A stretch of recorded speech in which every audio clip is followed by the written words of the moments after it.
ಯಾರಿಗೆ ಏನು ಕಷ್ಟ ಆಗಿತ್ತು ಇದರಿಂದ? ಸರ್ಕಾರಿ ಶಾಲೆಗಷ್ಟೇನಾ ಹಾಗಾದರೆ ನಾಡಗೀತೆ? ಓಕೆ, ಈ ಬಗ್ಗೆ ಮಾತನಾಡೋದಕ್ಕೆ ಸಚಿವರಾದಂತಹ ಶಿವರಾಜ್ ತಂಗಡಗಿ ಅವರು ನಮ್ಮ ಜೊತೆ ಸಂಪರ್ಕದಲ್ಲಿದ್ದಾರೆ. ಸರ್ ನಮಸ್ತೆ. ನಮಸ್ಕಾರ ಸರ್. ಈಗ ಖಾಸಗಿ ಶಾಲೆಗಳಿಗೆ ನಾಡಗೀತೆ ಕಡ್ಡಾಯವಲ್ಲ, ಇದು ಸರ್ಕಾರದ ಆದೇಶ, ಯಾಕೆ ಸರ್? ಸರ್ ಈಗ ಅದ್ರ ಬಗ್ಗೆ ನಾನು ಮಾತಾಡ್ತೀನಿ. ನನಗೆ ಅದ್ರ ಬಗ್ಗೆ ಏನೋ ಮಾಹಿತಿ ತಗೊಂಡು ಮಾತಾಡ್ತೀನಿ. ಅಲ್ಲ ಸರ್, ನಿಮ್ಮ ಗಮನಕ್ಕೆ ಬಂದಿಲ್ವಾ? ಬಂದಿದೆ ಸರ್ ಹೇಳಿ. ನಾನು ಅದ್ರ ಬಗ್ಗೆ ಸ್ವಲ್ಪ ಕಾಲಾವಕಾಶ ಕೊಡಿ. ಸದ್ಯ ನಾನು ಅಲ್ಲೇ ಬಂದು ವಿಧಾನಸೌಧ ಮುಂದೆನೆ ಎಲ್ಲ ಮಾಧ್ಯಮದ ಮುಂದೆ ಸ್ಟೇಟ್ಮೆಂಟ್ ಮಾಡ್ತೀನಿ. ಅಲ್ಲ ಸರ್, ಇದು ಯಾರ ಐಡಿಯಾ ಸರ್ ಇದು? ಇರ್ಲಿ ಸರ್, ಮಾತಾಡ್ತೀನಿ ಸರ್. ಅಲ್ಲಲ್ಲ, ನನ್ನ ಯಾವ ಐಡಿಯಾ ಇಲ್ಲ.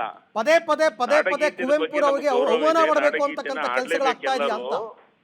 ಏನೇನು ವಿವಾದ ಏನಾಗಿಲ್ಲ ಸರ್, ಮಾತಾಡ್ತೀನಿ ಬಂದು. ಅಲ್ಲಲ್ಲ, ವಿವಾದನೆ ತಾನೇ ಇದು. ನಾಡಗೀತೆಯನ್ನ ತೆಗೆದಿದ್ದು ಯಾಕೆ ಖಾಸಗಿ ಶಾಲೆಯವರಿಗೆ? ಖಾಸಗಿ ಶಾಲೆಯವರಿಗೆ ಕಡ್ಡಾಯವಲ್ಲ ನಾಡಗೀತೆ ಹಾಡೋದು. ವಿವಾದ ಅಂತ ತಿಳ್ಕೊಂತೀರಿ? ವಿವಾದ ಅಂತ ಯಾಕೆ ತಿಳ್ಕೊಂತೀರಿ? ಮತ್ತೆ ಅಲ್ಲ, ಇನ್ನೇನು ಅದು ಕ್ಲಾರಿಫಿಕೇಶನ್? ವಿವಾದ ಏನಲ್ಲ, ನಾನು ಮಾತಾಡ್ತೀನಿ. ಅಲ್ಲ, ಕ್ಲಾರಿಫಿಕೇಶನ್ ಕೊಡಿ ಸರ್ ಈಗಲೇ. ಕೊಡ್ತೀನಿ ಸರ್. ಅಲ್ಲಲ್ಲ, ಸಮಾಜ ಕಲ್ಯಾಣ ಇಲಾಖೆನಲ್ಲಿ ಹಿಂಗಾದಾಗ ಮಾದೇವಪ್ಪನವ್ರಿಗೆ ಮಾಹಿತಿ ಇಲ್ಲ, ನಿಮ್ಮ ಇಲಾಖೆನಲ್ಲಿ ಹಿಂಗಾದಾಗ ನಿಮಗ್ ಮಾಹಿತಿ ಇಲ್ಲ ಅಂತಂದ್ರೆ ಹೇಗೆ? ಒಂದ್ ಸೆಕೆಂಡ್ ಸರ್, ನಾನು ಎಲ್ಲಿ ಓಡೋಗಂತ ಪ್ರಶ್ನೆ ಇಲ್ಲ. ಇನ್ನು 10 ನಿಮಿಷನಾಗ ಮಾಧ್ಯಮದ ಮುಂದಿರ್ತೀನಿ. ಇನ್ನು 10 ನಿಮಿಷದಲ್ಲಿ ಮಾಹಿತಿ ತಗೋತೀರಾ? 100%. ಅಂದ್ರೆ ನಿಮಗೆ ಇನ್ನೂ ಮಾಹಿತಿ ಇಲ್ಲ? ಮಾಹಿತಿ ಕೊಟ್ಟ ಒಳಗಡೆ ಹೋಗ್ತೀನಿ. ಅಲ್ಲ, ನಿಮಗೆ ಇನ್ನೂ ಮಾಹಿತಿ ಇಲ್ಲ ಹಾಗಾದ್ರೆ? ಸರ್, ನಾನು ಕಂಪ್ಲೀಟ್ ಮಾಹಿತಿ ತಗೊಂಡು ನಿಮ್ಗೆ ಮಾತಾಡ್ತೀನಿ. ಯಾಕೆ ಅಷ್ಟೇ? ನನ್ನ ಇಲಾಖೆ ಮಾಹಿತಿ ಇದೆ, ಗೊತ್ತಿದೆ ನನಗೆ. ಸರ್, ಇದೊಂಥರ ಆಶ್ಚರ್ಯ ಆಗತ್ತೆ ಸರ್ ನನಗೆ. ನಿಮ್ಮ ಇಲಾಖೆಗಳಲ್ಲಿ ಸಚಿವರುಗಳು ಡಮ್ಮಿ ಆಗ್ಬಿಟ್ರಾ ಅಂತ ಅನಿಸ್ತಾ ಇದೆ ನನಗೆ. ಏನು? ಅಲ್ಲ, ಸಚಿವರುಗಳಿಗೆ ಮಾಹಿತಿ ಇರಲ್ವಲ್ಲ ಅಂತ.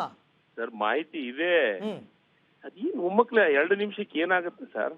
2 ನಿಮಿಷ ನಾ ಮಾತಾಡ್ತೀನಿ, ನಿಮ್ಮ ಮಾಧ್ಯಮಕ್ಕೆ ಮಾತಾಡ್ತೀನಿ. ಫೈನ್. ಶಿವರಾಜ್ ತಂಗಡಿ ಅವರಿಗೆ ಥ್ಯಾಂಕ್ ಯು. ನಮ್ಮ ಜೊತೆ ಮಾತನಾಡಿದ್ದಕ್ಕೆ. ಶಿವರಾಜ್ ತಂಗಡಿ ಅವರಿಗೆ ಮಾಹಿತಿ ಇದೆಯಂತೆ, ಇನ್ನೊಂದು 5 ನಿಮಿಷದಲ್ಲಿ ಮಾತಾಡ್ತೀನಿ ಮಾಧ್ಯಮದವ್ರ ಜೊತೆನಲ್ಲಿ ಅಂತ. ಬಟ್ ಇಲ್ಲಿ ಏನಾಗ್ತಾ ಇದೆ ನಿಜಕ್ಕೂ ಅರ್ಥ ಆಗ್ತಾ ಇಲ್ಲ.